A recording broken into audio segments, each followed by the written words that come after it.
नमस्कार, STV news में आपका स्वागत है। आज के प्रमुख समाचारों के साथ मैं हूं रणधीर कुमार। रालोसपा सुप्रीमो उपेंद्र कुशवाहा के मार्च में हुए लाठीचार्ज के विरोध में बिहार बंद का असर पूर्वी चंपारण सहित पूरे बिहार में देखा गया।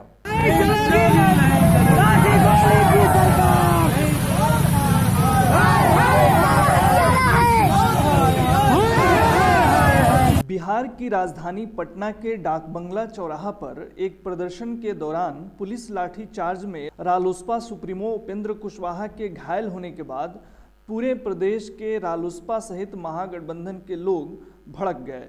परिणाम स्वरूप आज 4 फरवरी को रालोसपा ने बिहार बंद का आह्वान किया। महागठबंधन समर्थित बिहार बंद के दौरान आज पूरे राज्य सहित चंपारण में भी जमकर बवाल किया गया। चंपारण के विभिन्न क्षेत्रों से आई खबरों के मुताबिक रालोसपा एवं महागठबंधन के अन्य दलों के नेताओं एवं कार्यकर्ताओं ने जगह जगह आगजनी और मार्च निकालकर बिहार बंद को सफल बनाने की कोशिश की। पूर्वी चंपारण जिला मुख्यालय मोतिहारी में सैकड़ों की संख्या में बंद समर्थकों ने आज बलुआ चौक, गांधी चौक एवं छतौनी चौक पर जमकर बवाल काटा। इस बंद के दौरान हाथों में झंडा और लाठी डंडे के साथ बंद समर्थक मोतिहारी की सड़कों पर हंगामा करते दिखे। इस दौरान जबरन दुकानें बंद कराई गईं एवं आवागमन प्रभावित किया गया। इस बंदी के दौरान मोतिहारी लोकसभा सीट पर चुनाव लड़ने की सुर्खियां बटोरने वाले रालोसपा नेता माधव आनंद मोतिहारी गांधी चौक पर सड़क पर बैठकर प्रदर्शन किए। इस दौरान उन्होंने एसटीवी न्यूज़ से खास बात की। रालोसपा सुप्रीमो जो उपेंद्र कुशवाहा हैं, उनके ऊपर जो पटना में लाठीचार्ज हुआ था, जिसको लेकर के पूरे सूबे में बवाल का माहौल है और आज रालोसपा की तरफ से बिहार बंद का भी ऐलान किया गया था, जिसको लेकर के इसको सफल बनाने के लिए आज यहाँ पे रालोसपा के सभी कार्यकर्ता और यहाँ पे कांग्रेस के भी कुछ लीडर हैं, वो प्रदर्शन कर रहे हैं मोतिहारी गांधी चौक पे। यहाँ पे एक शख्सियत जिनके बारे में जो है चर्चा होती है, मोतिहारी लोकसभा से उनकी दावेदारी को कहा जाता है कि इस बार के चुनाव में महागठबंधन से माधव आनंद की दावेदारी है। तो इसी वो माधव आनंद भी यहाँ पे बैठे हैं, जैसा कि आप देख रहे हैं कि माधव आनंद प्रदर्शन में शामिल हैं, गांधी चौक पर बीच रोड पे बैठे हुए हैं। आइए उनसे बात करते हैं कि वो उनके इस प्रदर्शन का क्या मकसद है।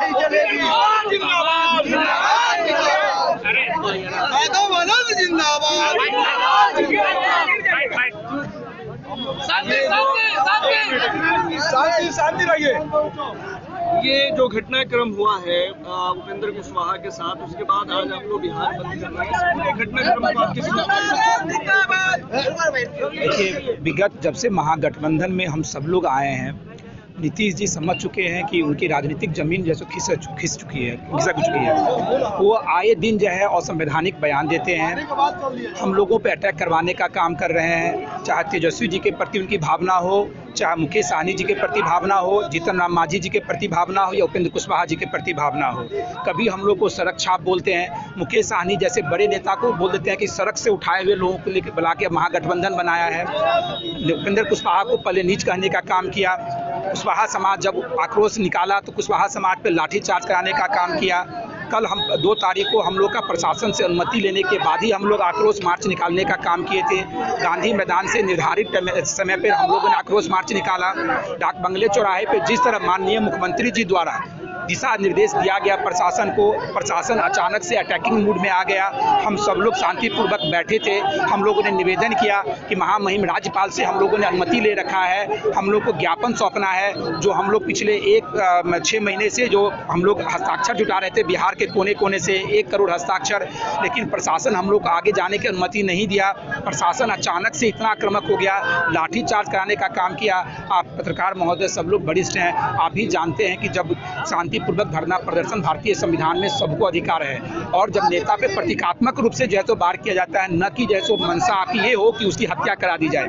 जिस तरह बाबू जगदेव सिंह जी की हत्या हुई थी भीड़ में, सेम उसी साजिश के तहत माननीय मुख्यमंत्री जी चाहते थे उपेंद्र कुशवाहा की हत्या करा दी जाए। वो तो भगवान की सबका दुआ है कि हम सब लोग वहाँ मौजूद थे, हम लोगों ने बचाने का काम किया। मुझे भी 4 लाठी मारा गया कमर पे, उन्हीं को बचाने के चक्कर में। तो ये सरकार अब समझ चुकी है कि बिहार की जनता मन बना चुकी है, सब तेजस्वी जी के साथ हैं, उपेंद्र कुशवाहा जी के साथ हैं, जीतन राम मांझी के साथ हैं, मुकेश सहनी के साथ हैं, और उनको पता है कि 2020 में उनको जो है सो कुर्सी छोड़नी पड़ेगी। और जो कह रहे हैं कि ये महागठबंधन के जो लोग सड़क छाप के लोग हैं, हम आपके इस माध्यम से कहना चाहते हैं, हम सभी सड़क छाप के लोग ही उनको मुख्यमंत्री की कुर्सी से हटा के सड़क पे लाने का काम 2020 में करके दिखाएंगे। शिक्षा में सुधार होगा, लोगों को रोजगार मिलेगा, व्यवसाय बढ़ाएंगे, इन्वेस्टमेंट लाएंगे, तमाम तरह के काम हम लोग पूरे बिहार में बदलाव लाने का काम करेंगे। केंद्र में भी अपनी सरकार होगी, बिहार में भी अपनी सरकार होगी, डबल इंजन की सरकार होगी। हम लोग विकास करके रहेंगे, तमाम समस्याओं का समाधान निकाल के रहेंगे। आपके जो आरजेडी, बीजेपी और जेडीयू के लोगों का कहना है कि चूंकि लोकसभा चुनाव नजदीक है, इसलिए खासतौर से थोड़ा इस तरह का पॉलिटिकल स्टंट किया गया कि ताकि जो है प्रशासनिक कार्रवाई हो और एक राजनीतिक मुद्दा बनाया जाए। शिक्षा में सुधार की बात आज से हम लोग नहीं कर रहे हैं। जब एनडीए में थे तब भी हम लोग संघर्ष कर रहे थे। और बिहार की शिक्षा व्यवस्था कैसी है, माननीय पत्रकार महोदय आप भी जानते हैं, तमाम पार्टी इस चीज़ को मानती है। क्या जेडीयू के मेरे भाई बता सकते हैं कि बिहार की शिक्षा व्यवस्था वर्ल्ड क्लास की? अगर कोई है जेडीयू को तो पूछ लीजिए उनसे। तो बिहार की शिक्षा व्यवस्था में गुणवत्ता नाम की चीज़ नहीं है। और ये बात आज से नहीं, हम लोग 2-2.5 साल से कर रहे हैं। जब एनडीए की सरकार में भी थे, जब सरकार बनी एनडीए की बिहार में, बड़ी आशा के साथ हम लोग लगा कि माननीय मुख्यमंत्री जी अब बिहार में शिक्षा व्यवस्था को, बिहार बंद के जरिए क्या मैसेज दे रहे हैं नीतीश कुमार? लोग, जनता में आक्रोश है। जनता जिस तरह महागठबंधन के नेताओं को टारगेट करके मारा जा रहा है, एक एक कार्यकर्ताओं की हत्या हो रही है। विगत 1 साल में आरजेडी और आरएलएसपी के लगभग जो है तो 50 से ज़्यादा कार्यकर्ताओं की हत्या सोची समझी रणनीति के तहत की गई है। तो इससे मंशा दिखता है कि बिहार के मुख्यमंत्री क्या चाहते हैं। बिहार के मुख्यमंत्री अहंकारी हो गए हैं, यहाँ के सांसद अहंकारी हो गए हैं। अहंकार तो स्वाभाविक है, कोई 15 साल से है, कोई 25 साल से है, बिना काम के बैठा हुआ है, तो अहंकारी स्वाभाविक है। अब तमाम जनता हम लोग मन बना चुके हैं, मोतिहारी में भी बदलाव लाएंगे, प्रदेश में भी बदलाव लाएंगे, केंद्र में भी बदलाव लाएंगे। हर जगह अपना सांसद होगा, हर जगह अपना विधायक होगा, अपनी सरकार होगी और हम सब युवा मिलके ये काम करने का काम करेंगे। एक पॉलिटिकल सवाल आपसे कर रहे हैं, चंपारण से जुड़ा हुआ। आपके मोतिहारी लोकसभा सीट से महागठबंधन के उम्मीदवार के रूप में चर्चाएं हैं। इस पूरी चर्चा जो है उसको जो है अलग अलग बयान भी आते हैं कांग्रेस की तरफ से, आरजेडी की तरफ से। इसको आप किस रूप में देखते हैं? क्या आपकी दावेदारी सुनिश्चित है? हम लोग महागठबंधन के सिपाही हैं, 40 के 40 सीट हम लोग महागठबंधन को जिता के देंगे। कोई भी कैंडिडेट मोतिहारी सीट पर माधव आनंद लड़ेंगे? महागठबंधन का कोई भी उम्मीदवार हो, यहाँ की जनता चाहेगी तो माधव आनंद लड़ेंगे, कुछ में कोई दिक्कत नहीं है। लेकिन महागठबंधन का जो भी उम्मीदवार है, हम सब लोग मिलकर उनको जिताने का काम करेंगे और उनको संसद में भेजने का काम करेंगे। अगर आप चुनाव लड़ते हैं मोतिहारी सीट से, तो आपके लिए प्रमुख मुद्दा क्या होगा? यहाँ की जो समस्या है, जो यहाँ के कृषि मंत्री हैं, हम सब लोग अवगत हैं कि कितनी यहाँ समस्या है। 25 साल एक बहुत बड़ा कार्यकाल होता है और 25 साल में एक बच्चे की शादी होती है, उसके भी बच्चे हो जाते हैं। तो आप अनुमान लगा सकते हैं कि ये जो अहंकारी यहाँ के सांसद हैं, यहाँ जनता को छलने का काम किया है। मस्जिद, मंदिर, राम, आरक्षण के मुद्दे पे चुनाव लड़ने का काम किया है। इस बार जनता सब समझ चुकी है, बदलाव लाने की जरूरत है, विकास लाएंगे। और मैं आपके माध्यम से बस ये कहना चाहता हूँ, सुभाष चंद्र जी बोस ने कहा था, तुम मुझे खून दो, मैं आजादी दूंगा। मैं कहता हूँ आप मुझे टाइम दो, वक्त दो, मैं आपको विकास ला के दूंगा। जी बहुत बहुत शुक्रिया। तो ये थे माधव आनंद, जो कि गांधी चौक पे प्रदर्शन कर रहे थे बैठ करके।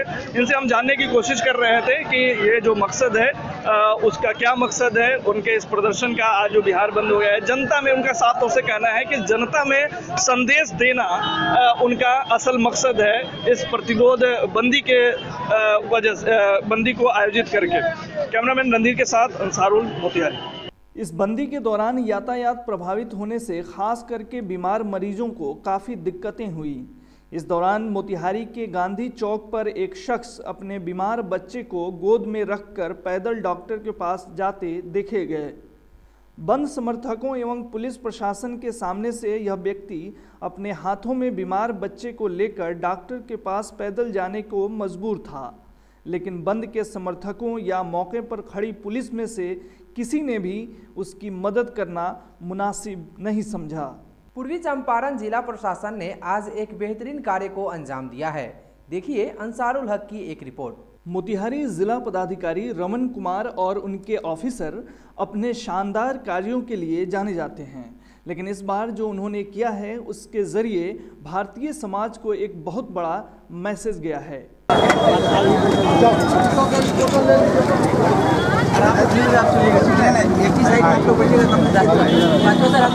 मोतिहारी डीएम, सदर एसडीओ और डीटीओ को आप इस वक्त जिस ई रिक्शा पर बैठकर समाहरणालय जाते देख रहे हैं, वह गाड़ी एक ऐसे शख्स की है जिससे कथित भारतीय सभ्य समाज के कुछ लोग घृणा करते हैं। यह गाड़ी एक कुष्ठ रोगी नईमुद्दीन अंसारी की है। नईमुद्दीन अंसारी आज से पहले भीख मांगने का काम करते थे, लेकिन अब इनकी ज़िंदगी बदल चुकी है। मोतिहारी डीएम और सदर एसडीओ की मदद से न सिर्फ नईमुद्दीन की ज़िंदगी बदली है, बल्कि आज उन्हें ज़िला प्रशासन की तरफ से ऐसा सम्मान मिला है जिसकी उसने कभी कल्पना भी नहीं की होगी। जिला अधिकारी के साथ कुछ अन्य अधिकारी न सिर्फ नईमुद्दीन को ई रिक्शा दिलाने का काम किए हैं, बल्कि वे उसके ई रिक्शा से समाहरणालय के मेन गेट से अपने दफ्तर तक सफ़र किए। अभी जो आप तस्वीर देख रहे हैं, प्रशासन की एक तस्वीर है जो मदद पहुंचाने का कार्य गरीबों के बीच किया जा रहा है। अभी देख रहे हैं ई रिक्शा से डीएम साहब, जो कि इसे गरीब जो परिवार के हैं उनको दिया गया है, और वो खुद बैठ करके उन्हें मोटिवेट कर रहे हैं और उन्हें ये बताने की कोशिश कर रहे हैं कि अगर कोई परिवार के जो भीख मांगता है, जो अपने आप अगर कुछ कर करके मेहनत करके कमाना चाहता है, तो उन्हें ज़िला प्रशासन मदद करेगी और उन्हें इसके लिए मोटिवेट करेगी कि वो मेहनत करके पैसे कमाएं। तो ये देख रहे हैं ये तस्वीर, ये ई रिक्शा जिसमें आगे डीएम साहब बैठे हैं, उन्होंने बैंक की मदद से एक ऐसे फैमिली को दिया है जो भीख मांगता था और कमा करके कुछ करना चाहता था। ये एक बेहद उम्दा तस्वीर है जिसमें सरकार की तरफ से मदद पहुंचाई गई। यहाँ एक और ख़ास बात यह थी कि समाहरणालय में ज़िला पदाधिकारी की गाड़ी जिस पोर्टिको में पार्क होती है, उस जगह पर किसी को भी गाड़ी पार्क करने की इजाज़त नहीं है। लेकिन शायद ये ऐतिहासिक क्षण ही है कि आज डीएम के पोर्टिको में किसी अन्य शख्स की गाड़ी पार्क हुई है। यह नईमुद्दीन को मिलने वाला सबसे बड़ा सम्मान है।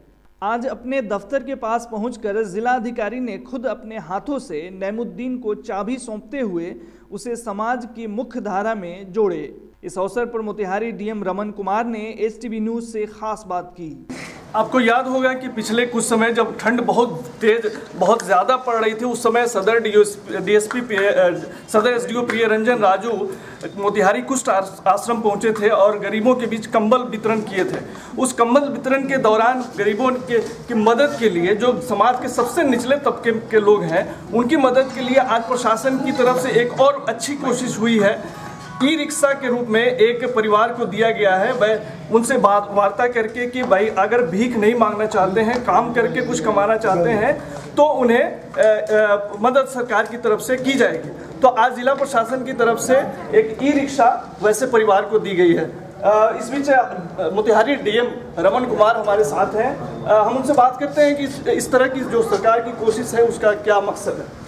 सर, ये जो पहल हुई है, डेफिनेटली ये कुछ ऑफिसर्स का एक पर्सनल इनिशिएटिव भी है, और ऐसे परिवार जिनके पास आजीविका के बहुत ठोस साधन नहीं है, उनको लाइवलीहुड से जोड़ने के लिए उन्होंने एक इंटीग्रेटेड सोच के तहत बैंक की मदद लेकर के इनको आज ये गाड़ी उपलब्ध कराई गई है। बहुत ही खुशी का मौका है इनके परिवार के लिए और प्रशासनिक अधिकारियों के लिए भी कि हमारी एक छोटी सी पहल से एक परिवार के जीवन में बदलाव आता है, और ऐसी छोटी छोटी कोशिशों से बहुत बड़े बदलाव लाए जा सकते हैं।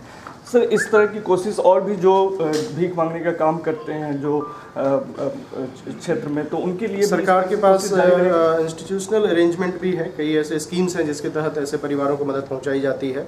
वाहन मुहैया कराने के लिए मुख्यमंत्री ग्राम परिवहन योजना है। सोशल सिक्योरिटी के तहत बहुत सारे स्कीम्स हैं जिसके तहत हम लोग उनको लाभ पहुँचाते हैं।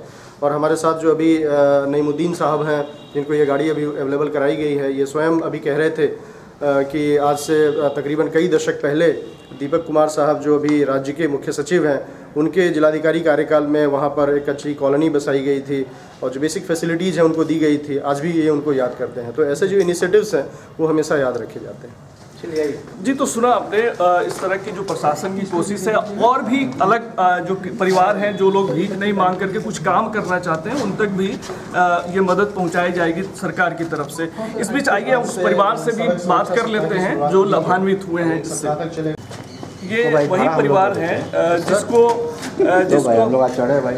ये देखिए, ये डीएम साहब जो कि सफर करके आए हैं, उसके एवज में इन्हें 100 रुपये दिए जा रहे हैं। ये एक बहुत बड़ी मिसाल है प्रशासन की तरफ से कि अगर वो 10 कदम की दूरी सफर तय किए हैं तो वो इसके एवज में उन्हें वो भाड़ा के रूप में दे रहे हैं। इस बीच हम नईमुद्दीन अंसारी जो लाभान्वित परिवार है, परिवार के सदस्य हैं, उनसे बात कर लेते हैं कि उन्हें कैसा लग रहा है इस तरह का प्रशासन से सहयोग पहले तो डीएम साहब का, एसडीओ साहब का, उनके पूरे टीम का, और पीएनबी का मैनेजर साहब का, योगेश जी हैं, इन सब का सहयोग से हमें एक रिक्शा मिला साहब के द्वारा, ताकि मैं अपने पैर पर खड़ा हूँ, अपने जीवन को, अपन परिवार को सुरक्षित से खिला सकूँ, रोटी कमा करके। भीख से बचाव हो जाए, क्योंकि भीख की रोटी से भूख नहीं मिटती। बहुत खुश हैं आप? जी, बहुत खुश हूँ। अब भीख मांगने का काम नहीं करेंगे? ना, अब कभी नहीं करेंगे सर, अब कभी नहीं, आज के बाद फिर रास्ता मुड़ के नहीं देखेंगे। इस दौरान एक शानदार कार्य को अंजाम तक पहुंचाने वाले अधिकारी सदर एसडीओ प्रिय रंजन राजू ने कहा कि समाज के निचले तबके तक विकास कार्यों का लाभ पहुंचाना हमारा कर्तव्य है। प्रशासन की तरफ से जो डाउन टू अर्थ यानी समाज के सबसे नीचे तबके में जो रहते हैं, उनके लिए जो कोशिश हुई है, यानी कि जो भीख मांगने का काम करते हैं, उन्हें मदद पहुंचाते हुए जो ई रिक्शा दी गई है, इससे के सबसे बड़े सूत्रधार हमारे बीच मौजूद हैं सदर एसडीओ प्रिय रंजन राजू। इन्हीं की कोशिश से ये सब कुछ पॉसिबल हो पाया है। सर, इस तरह से ख्याल आया कि ऐसे लोगों की मदद करनी चाहिए जो भीख मांगते हैं उन्हें। जो हम लोग रात में एक दिन कंबल बांटने के लिए वहाँ गए सोशल सिक्योरिटी स्कीम के तहत, तो वहाँ देखा कि 35 परिवार हैं और कुछ परिवारों को सरकार की योजनाएं उन तक पहुँच नहीं पा रही, तो हमने उन इनिशिएटिव लिया और सरकार की योजनाएं उन तक पहुँचाने का प्रयास किया। उसी क्रम में ये नईमुद्दीन हैं जो, वो मेरे संपर्क में आए परसों, वो आए मुझसे मिले इंडिविजुअली और उन्होंने बताया कि वो भीख नहीं मांगना चाहते हैं, वो चाहते हैं कि खुद कमाएं और खुद कमा के और अपने परिवार का भरण पोषण करें। तो मैंने उनसे पूछा कि आप क्या कर सकते हैं, तो मैंने कहा मुझे ई रिक्शा अगर दिला दिया जाए तो मैं ई रिक्शा चला के अपने परिवार का भरण पोषण कर सकता हूँ। तो मैंने उन्हें ई रिक्शा उपलब्ध कराने हेतु शोरूम से बात की। शोरूम ने मुझे बताया कि लोन की इशू है। फिर मैंने पीएनबी से संपर्क किया, तो नवीन जी पीएनबी के जो यहाँ पे ब्रांच मैनेजर हैं, उन्होंने काफ़ी इनिशिएटिव लिया और हम लोगों ने उनको लोन इशू करा के और शोरूम से उनको रिक्शा दिलाया।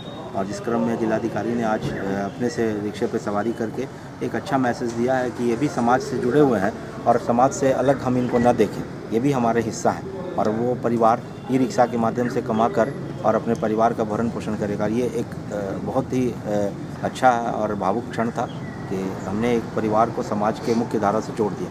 एक भीख मांगने वाले कुष्ठ रोगी को ई रिक्शा उपलब्ध कराने में पंजाब नेशनल बैंक ने भी लोन देने की प्रक्रिया को आसान बनाते हुए 24 घंटे के अंदर सारी प्रक्रिया पूरी कर एक बेहतरीन कार्य किया। इस पूरे प्रोसेस में पीएनबी यानी पंजाब नेशनल बैंक का भी रोल बहुत अच्छा रहा और उन्होंने इस तरह से इस इनिशिएटिव पर जो है लब्बैक करते हुए यानी कि हाजिरी जमाते हुए और इस काम को पूर्ण रूप से साकार करने में सहयोग किया। हमारे साथ पीएनबी के मैनेजर हैं, उनसे बात करते हैं। सर, इस तरह का जो कार्य पीएनबी की तरफ से किया गया,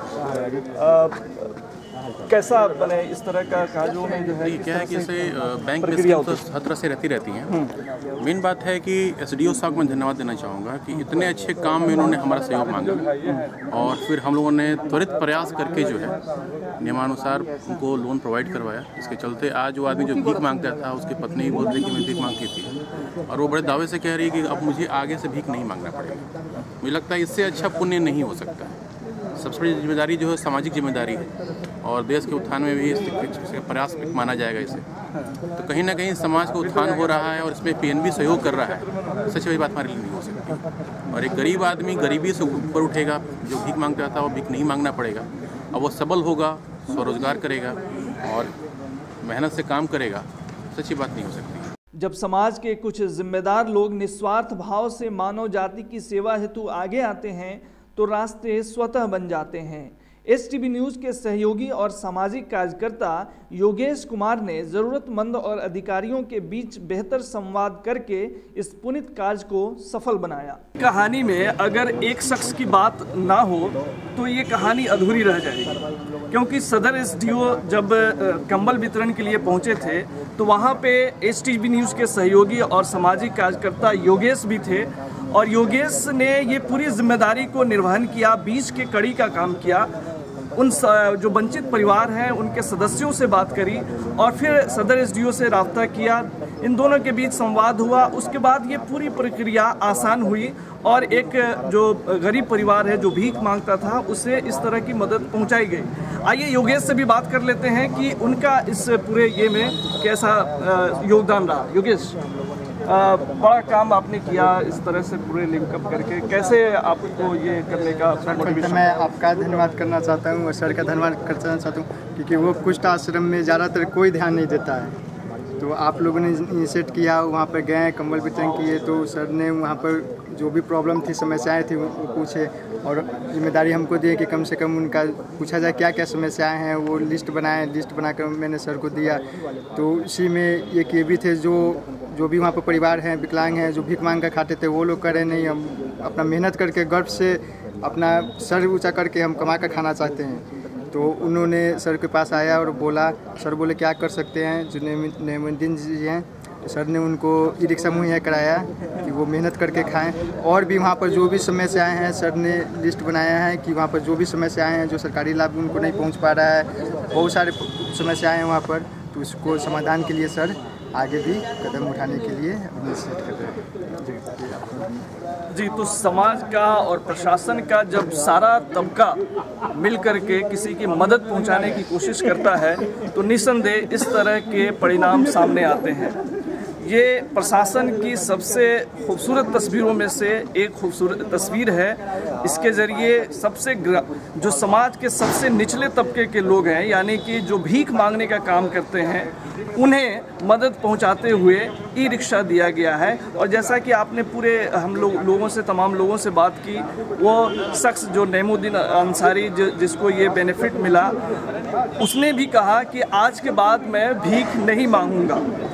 तो ये बहुत बड़ा मैसेज है। और जब हमने ज़िला पदाधिकारी से बात करी कि आगे भी अगर किसी परिवार के लोग इस तरह का काम करना चाहते हैं, मेहनत करके पैसा कमाना चाहते हैं, तो उनके लिए क्या ज़िला प्रशासन आगे भी इस तरह के कार्यों को अंजाम देगी, तो उनका बिल्कुल कहना था।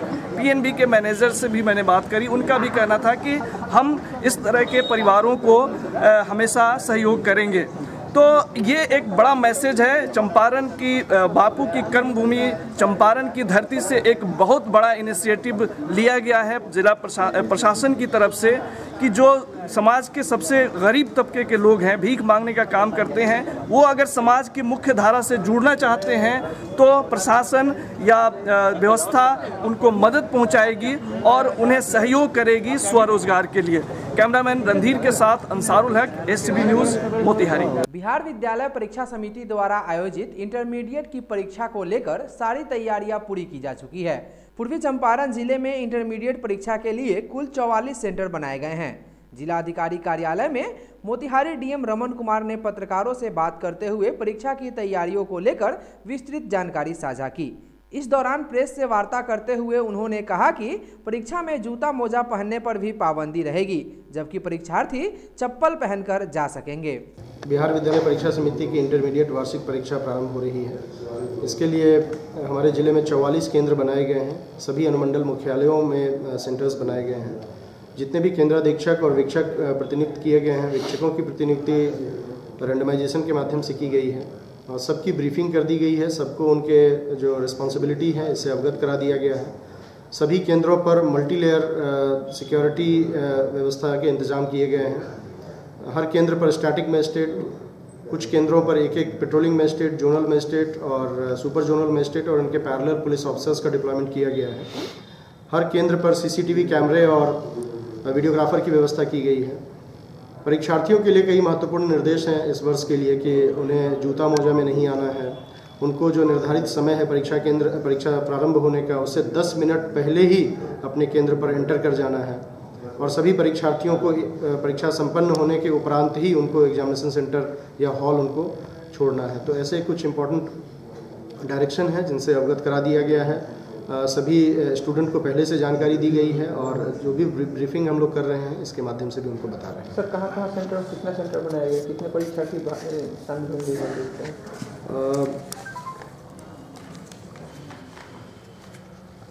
टोटल 44 सेंटर्स हैं अनुमंडल मुख्यालयों में। मोतिहारी टाउन में 24 हैं, इसके अतिरिक्त रक्सौल, ढाका, अरेराज, पकड़ी दयाल, इन सभी अनुमंडल मुख्यालयों में भी केंद्र बनाए गए हैं। मोर देन 47,000 स्टूडेंट्स हैं जिनके लिए केंद्र यहाँ पर निर्धारित किए गए हैं। जिला प्रशासन पूरी तरह से प्रतिबद्ध है पूर्व वर्षों की भांति ही कि परीक्षाएं कदाचार मुक्त और शांतिपूर्ण ढंग से संचालित हों। बिहार विद्यालय परीक्षा समिति के निर्देश के आलोक में जो भी समय समय पर डायरेक्शन आ रहे हैं उसका हम लोग पूरी तरह से इम्प्लीमेंटेशन इंश्योर करेंगे। लड़कियों का सेंटर सर उन्हीं के अनुमंडल में ही होगा?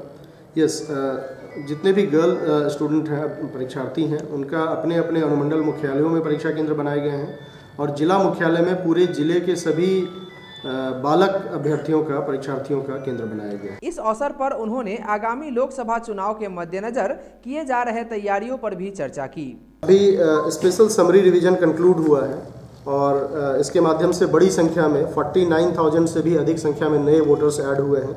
वर्तमान में जो स्थिति है पूरे जिले में 3,269 मतदान केंद्र हैं और इसके अंतर्गत निर्वाचकों की संख्या है 32,77,274। तो अभी लोकसभा आम निर्वाचन की तैयारियों के क्रम में हम लोग हर स्तर पर तैयारी कर रहे हैं। मतदान केंद्रों पर AMF की सुविधा इंश्योर कराना, PWD वोटर्स का मैपिंग करके उनके लिए स्पेशल अरेंजमेंट करने की तैयारी करना, सभी मतदान केंद्र एरियाज़ में वल्नरेबिलिटी मैपिंग करना, जो कमज़ोर वर्ग के हमारे वोटर हैं जिनको डराया धमकाया जा सकता है उनकी पहचान करना और जो लोग डरा धमका सकते हैं उनकी पहचान करना और ऐसे लोगों के विरुद्ध दंडात्मक कार्रवाई करना, निरोधात्मक कार्रवाई करना, इन सब पर हमारी पूरी टीम लगातार काम कर रही है। पूरे ज़िले में 36 चेक पोस्ट बनाए गए हैं। इसकी भी शुरुआत करके वहाँ पर वाहन चेकिंग और इसके माध्यम से लोकसभा आम निर्वाचन के प्रति, भारत निर्वाचन आयोग के प्रति जनमानस में एक जो विश्वास का भाव है वो जागृत हो और ऐसे ही बनी रहे ताकि हम लोग free, fair and peaceful elections conduct करा सकें। अपनी 8 सूत्री मांगों को लेकर बेतिया जिले के सरकारी अस्पतालों में कार्यरत एम्बुलेंस चालक आज चौथे दिन भी हड़ताल पर रहे। जिंदाबाद जिंदाबाद, इनकलाब जिंदाबाद जिंदाबाद जिंदाबाद, इनकलाब जिंदाबाद जिंदाबाद जिंदाबाद। इस दौरान बिहार राज्य 102 एम्बुलेंस कर्मचारी संघ के द्वारा नगर के CS कार्यालय के सामने प्रदर्शन किया गया। इस दौरान दर्जनों एम्बुलेंस चालकों ने सरकार विरोधी नारा लगाते हुए कहा कि जब कानून का पालन ही नहीं है तो श्रम विभाग को बंद कर देना चाहिए। कोई अभी सरकार के तरफ से या कोई CS ऑफिस या सिविल सर्जन के तरफ से कोई मुख्य बिंदु पे वार्ता नहीं हुई। हम लोग 102 एम्बुलेंस कर्मचारी 1 फरवरी 2019 से 7 दिवसीय हड़ताल पे बैठे हुए हैं। 6 फरवरी 2019 को राज्य स्वास्थ्य समिति पटना का घेराव करना है पूरे बिहार के 102 एम्बुलेंस कर्मचारी। अगर 7 दिन के ये धरना के अंदर, हड़ताल के अंदर अगर हमारी मांग को नहीं सुनी जाती है तो हम पूरे बिहार के 102 एम्बुलेंस कर्मचारी उग्र होकर पूरे पटना में हल्ला बोल प्रदर्शन करेंगे। आगामी 9 फरवरी को बेतिया में मुख्यमंत्री के आगमन को लेकर शिक्षाविद और समाज सेवी रिजवान रियाजी ने कुरान घर एकेडमी के दफ्तर में आज एक बैठक की। इस बैठक में जिले के अल्पसंख्यक समाज के कई लोग उपस्थित थे। इस अवसर पर एकेडमी के निदेशक रिजवान रियाजी ने बैठक को संबोधित करते हुए नीतीश सरकार की उपलब्धियों को गिनाया। हमारे चिंतक हैं जदयू के सुप्रीमो जनाब नीतीश कुमार जी के आमद पर 9 तारीख को बेतिया रमना महाराजा स्टेडियम में आ रहे हैं, उसके हवाले से हम लोग मीटिंग कर रहे हैं। तो हमारी ये ख्वाहिश है कि जितने भी अल्पसंख्यक के लोग हैं, खासकर हमारे मुसलमान भाई, ज्यादा से ज्यादा इसमें शिरकत करें। इसलिए कि सच पूछिए तो पूरे भारत में और तमाम स्टेट का अगर हम मायना करते हैं तो श्री नीतीश कुमार जी ने जितना मुसलमानों के लिए किया है उतना किसी ने नहीं किया है। हज से GST को खत्म करना, जिससे हर हाजी को 15 से 20 हजार का फायदा होगा। हर जिले में 38 जिले में मल्टीपर्पज बिल्डिंग बनाना, जिसकी लागत एक की लागत 6 करोड़ है, गोया के 2 अरब 28 करोड़ की लागत से मुसलमानों के कल्याण होने जा रहा है। इसी तरह से जो हर जिला में नीतीश कुमार जी ने ये पास किया है कि 8 करोड़ दिया जाएगा जो अल्पसंख्यक के यानी मुसलमानों के बच्चे और बच्चियों के लिए हॉस्टल होगा, जिसमें वो तैयारी करेंगे। इस तरह से और भी शराबबंदी पर जिन्होंने वो नुमाया किरदार अदा किया है कि शराब को बंद करके पूरे बिहारियों का सर और कद ऊपर कर दिया है। हम सब आपके साथ हैं। मैं आपका भाई रिजवान रियाजी, डायरेक्टर कुरान घर एकेडमी, अपील करता हूं कि ज्यादा से ज्यादा तादाद में माननीय मुख्यमंत्री के प्रोग्राम में आइए। अभी हमें डॉक्टर खालिद अनवर साहब पे बिल्कुल पूरे बिहार के मुसलमानों से अपील कर रहे हैं। मैं रात दिन उनसे राब्ते में हूँ। मेरी उम्मीद है कि हमारी बातें रायगा नहीं जाएंगी और ज्यादा से ज्यादा तादाद में अपने सर को गिना करके, अपने कमान को गिना करके, अपनी खूबियों को बता करके माननीय मुख्यमंत्री श्री नीतीश कुमार जी की खूबियों का इकरार करें। इसी में हमारी भलाई है कि बिहार की जनता का सर बहुत ऊंचा जाने वाला है और खासकर मुसलमानों का। आपका भाई रिजवान। बिहार राज्य ग्रामीण कचहरी सचिव संघ जिला इकाई पूर्वी चंपारण का द्वितीय जिला स्तरीय सम्मेलन आज संपन्न हुआ। बीएस मैरिज हॉल मोतिहारी में हुए इस सम्मेलन में भारी संख्या में पहुंचे ग्राम कचहरी सचिवों को संबोधित करते हुए मुख्य अतिथि और संघ के प्रदेश अध्यक्ष गोरखलाल यादव ने पत्रकारों से बात करते हुए कहा, इस कार्यक्रम के माध्यम से अहिंसात्मक रूप से इस समय सब लोग धरना प्रदर्शन या भिन्न भिन्न तरह से अपनी मांगों को रखने के लिए सरकार के पास अपना अपना आयोजन लोग कर रहे हैं। हम लोग ग्राम कचहरी के कर्मी हैं। इस कार्यक्रम के माध्यम से माननीय मुख्यमंत्री जी तक, माननीय पंचायती राज मंत्री जी तक और हम अपने विभाग के पदाधिकारीगण तक बात अपना पहुंचाते हैं कि हम लोगों की बहाली 10-11 साल हो गया, बहुत कम मानदेय पर हम लोग काम कर रहे हैं। हमारे साथ बहुत सारी समस्याएं हैं, जैसे खाता का संचालन है। हमारे बहुत सारे ग्राम कचहरी सचिव जो नगर पंचायत में चले गए हैं, काम करने के बाद इसमें बेरोजगार हैं, उनका समायोजन किया जाए। और हम लोग का मानदेय बहुत देर से मिलता है, 20 महीना 25 महीना पे मानदेय मिलता है। तो इस कार्यक्रम के माध्यम से हम आग्रह करना चाहते हैं अपने माननीय मुख्यमंत्री जी से कि हम लोग का ससमय मानदेय का भुगतान हो। 30वें राष्ट्रीय सड़क सुरक्षा सप्ताह 4 से 10 फरवरी तक मनाया जा रहा है। इस क्रम में आज समाहरणालय मुख्य द्वार पर सरकारी व गैर सरकारी स्कूल के विद्यार्थियों ने जागरूकता रैली निकाली।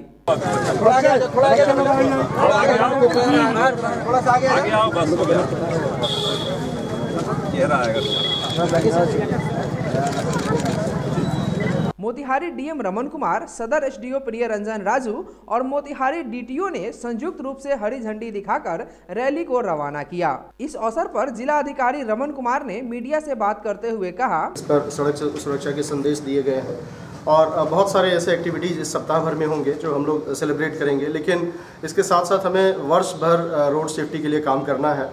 इसमें जो प्रशासनिक अधिकारी हैं, परिवहन विभाग के अधिकारी हैं या पुलिस के अधिकारी हैं, इनकी महत्वपूर्ण जवाबदेही है। लेकिन सबसे अधिक व्यक्तिगत जवाबदेही है हर व्यक्ति की कि वे अपनी सुरक्षा का स्वयं ख्याल करें और विशेष तौर पर जब सड़क पर वो चल रहे हैं तो अपने आसपास की परिस्थिति से अवगत हों और किसी भी ऐसे स्टेप्स ना लें।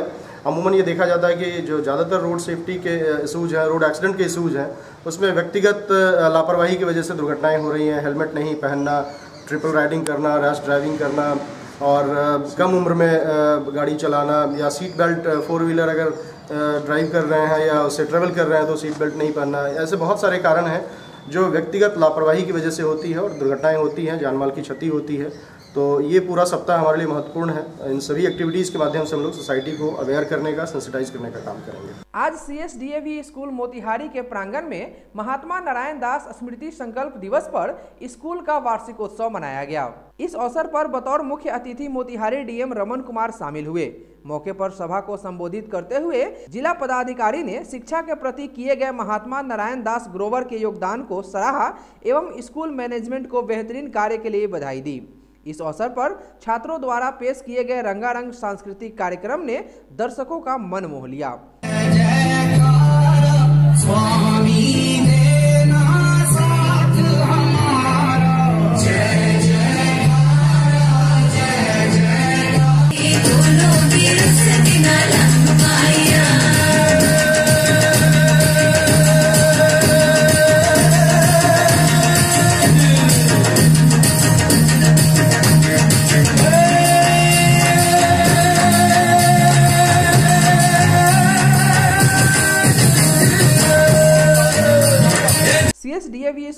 कार्यक्रम में शहर के कई गणमान्य लोग एवं छात्रों के पेरेंट्स मौजूद थे। गांधी जयंती के अवसर पर विगत वर्ष भारत के प्रधानमंत्री ने संपूर्ण भारत को स्वच्छ भारत बनाने का संकल्प लिया तथा इसके लिए पूरे भारत में अभियान छेड़ा गया। हर स्तर के नेताओं द्वारा हाथ में झाड़ू लेकर सफाई करते हुए फोटो खिंचवाने, पत्र पत्रिकाओं में छपवाने तथा टीवी चैनलों पर प्रसारण करवाने की होड़ सी मच गई। ऐसा लगने लगा कि संपूर्ण भारत से गंदगी का नामो निशान मिट जाएगा। इसी कड़ी में हर जगह शौचालयों के निर्माण को एक आंदोलन के रूप देने के लिए सरकार द्वारा पानी की तरह पैसे बहाए गए। केंद्र सरकार से राज्य सरकार तक भारत को खुले में शौच मुक्त करने के मुहिम में जुट गए। कई स्वयंसेवी संस्थाएं भी इस मुहिम में जुटी, बल्कि कई जगह दुल्हनें भी ससुराल से इसलिए मायके चली गई कि जब तक घर के अंदर शौचालय नहीं बनेगा तब तक नहीं आएंगी। इसे सफल बनाने के लिए दंडित करने का भी प्रावधान किया गया। इसी क्रम में पूर्वी चंपारण के जिला अधिकारी रमन कुमार स्वयं अहले सुबह सरेह में खुले में शौच करने जा रहे लोगों को लोटा के साथ पकड़कर समझाने, शर्मिंदा करने, चेतावनी देने का काम किया एवं एक जगह स्कूल में खुद टॉयलेट साफ करने का भी कार्य किया। शौचालय निर्माण कराने में वीडियो का भी बहुत बड़ा योगदान है। अभी तो शौच मुक्त एवं स्वच्छ भारत के मुहिम के नाम पर सरकारी स्तर से विज्ञापनों में भी करोड़ों रुपए खर्च हो रहे हैं ताकि लोग जागरूक हो, लेकिन इस मुहिम में पलीता लगाने वाले अधिकारियों की भी कमी नहीं है। आज एसटीवी न्यूज की टीम सरकार के स्वच्छता अभियान का जायजा लेने मोतिहारी प्रखंड कार्यालय पहुंची। यहाँ क्या नजारा था आप स्वयं देखिए।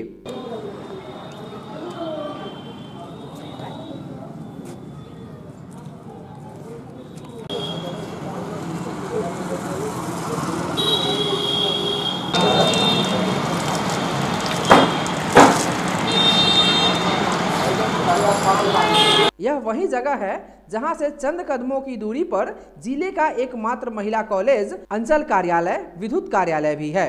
एसटीवी न्यूज ने जब वहां मौजूद कुछ लोगों से टॉयलेट के बारे में पूछा तो क्या जवाब मिला, जरा सुनिए। ये टॉयलेट है, यूज में नहीं हो रहा है, कहाँ जा रहा है टॉयलेट? हम लोग बस खुले में शौच करते हैं। हम लोग यहाँ पर कोई सुविधा नहीं है। सारा जितना भी है, जितना भी शौचालय सारा का सारा खराब है। यहाँ पे कोई सुविधा नहीं मिलता। पब्लिक आती है तो खुले में शौच करती है। ये ताला बंद है, इसके लेकर कुछ शिकायत वगैरह की? अरे बहुत लोग यहाँ पर बहुत लोग बोला, लेकिन कोई मतलब फ़र्क नहीं पड़ा यहाँ पे। मैडम जी जो यहाँ के विकास पदाधिकारी है उनसे भी बोला गया, लेकिन कुछ नहीं रहा, मैंने उसमें से रहस्य निकला। देखिए यहाँ तो हम लोग डेली आते हैं और जब हम लोगों को टॉयलेट लगता है तो हम लोग बाहर करते हैं।